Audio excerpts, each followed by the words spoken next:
So I want you to think about the last wedding you attended. Like, really visualize that moment when the music swells and the doors finally open. The bride was, likely wearing this custom tailored multi-thousand-dollar masterpiece, right? Intricate lace, flowing train. Exactly, a garment born from just months of meticulous fittings and styling decisions. And then there's the groom. He was probably wearing the exact same uniform men have worn since the invention of the automobile, just a standard black tuxedo. Yeah, it's a bit of a stark contrast, isn't it? It really is. I mean, why does the biggest day of a man's life require him to look like a background extra? You could probably swap him out with a groomsman, and visually, from the neck down, nobody would even notice the difference. You're completely right. It really is the great visual imbalance of the traditional wedding. One person is treated like this, individual work of art, while the other is dressed like a highly expensive caterer. A caterer. Right. Because the groom has historically been relegated to a purely structural role in the aesthetic of the day. He's just the frame for the picture. Well, here's the thing, and this is why we're here today. That deeply entrenched norm is finally shattering. Today, we are taking a deep dive into an absolutely fascinating trend report and a 2026 styling guide from the wedding inspiration platform Weddizer. Yeah, and the data in this report is just wild. It is. What they're tracking is the explosive rise of what they call Moody Groom looks. We are talking about highly expressive garments crafted from rich velvet and intricately engineered burnout fabric. Which goes far beyond just picking a different color for a jacket.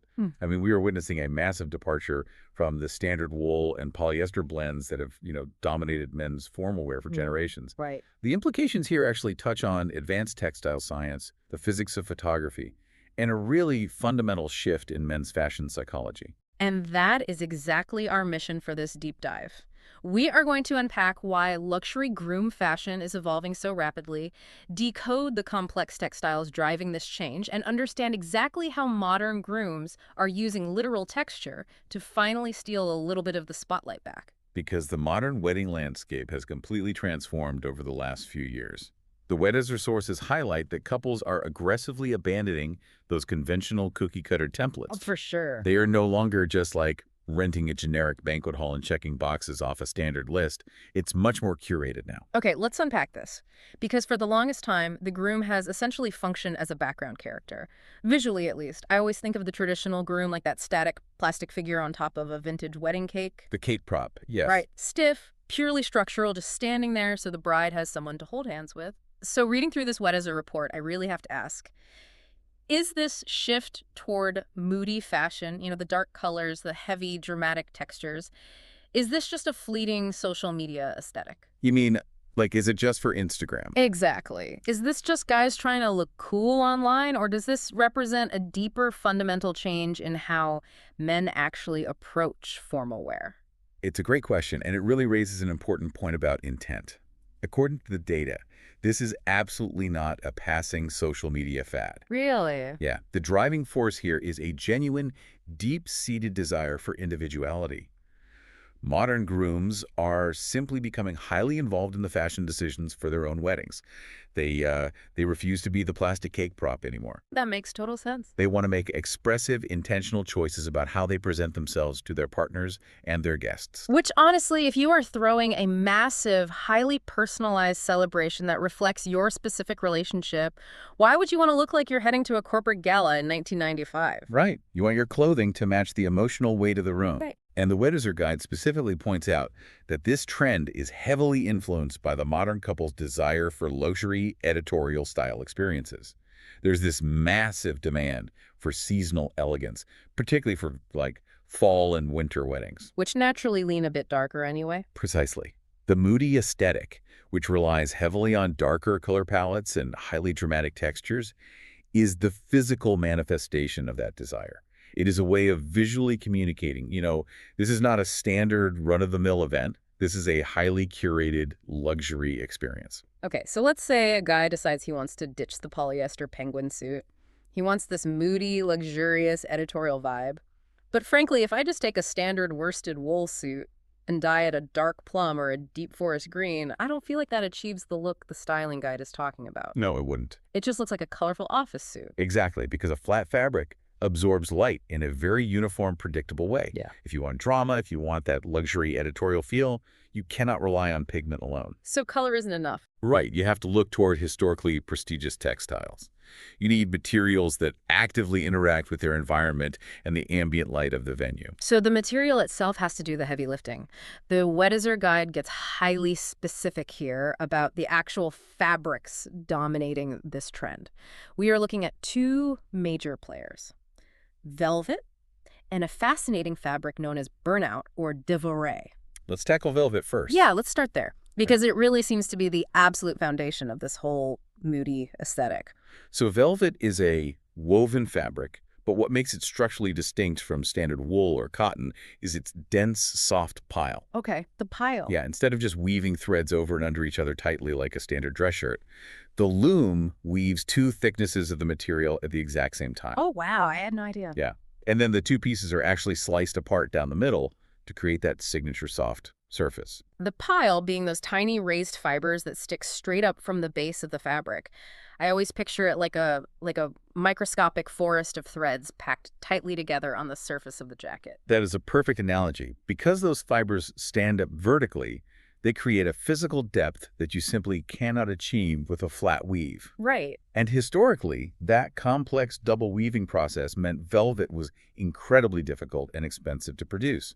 For centuries, it was exclusively associated with royalty, the aristocracy, and the ultra-wealthy. So when a modern groom puts on a velvet jacket, they are tapping into centuries of subconscious cultural messaging about wealth and status. Exactly. The fabric itself communicates power, it looks heavy, it looks rich, and according to the styling guide, it offers incredible seasonal elegance and actual physical warmth for those colder autumn and winter weddings. It provides physical warmth, yes, but more importantly, it provides visual warmth. It grounds the wearer in the space. And then we have the second fabric, which takes this entire trend from merely classic luxury into completely different, almost avant-garde territory. The burnout fabric. Yes. Yeah. Officially known in the textile world as dévoré. Here's where it gets really interesting, because the way the source material describes this process initially sounded wild to me. The guide says dévoré is created using a special textile process that actually removes fibers from selected areas of material to create intricate patterns. Yeah, it sounds a bit destructive, right? Right. I have to push back on this for a second. Wait. Deliberately burning or destroying fibers out of a pristine piece of fabric, doesn't that just make the suit look damaged? Or threadbare, or worn out? It's a fair question. How does destroying the fabric translate into modern luxury? What's fascinating here is the sheer chemical precision of the technique. It is not destruction in the way a moth randomly eats a hole in a sweater. It is deliberate, high-tech engineering. Yeah. The chemistry behind dévoré requires the original cloth to be woven from a blend of two entirely different types of fibers. Usually they weave a plant-based cellulose fiber like cotton or rayon together with an animal-based protein fiber like silk or wool. Oh, so you start with a hybrid fabric. Two fundamentally different materials living in the exact same weave. Exactly. Then the artisan applies a chemical acid paste to the fabric in a highly specific pattern. Wait, acid? Yes, acid. But it's formulated to dissolve only the plant-based cellulose fibers while leaving the animal-based protein fibers completely untouched. That is wild. Right. The paste essentially eats away the raised pile in a beautiful calculated design, while the sheer delicate base layer remains perfectly intact. Okay, that completely reframes it for me. You aren't burning holes all the way through the suit. You are chemically etching away the top layer to reveal the foundation underneath. It's almost like sculpting the fabric. Sculpting is a great way to put it. You are engineering a permanent combination of transparency and texture.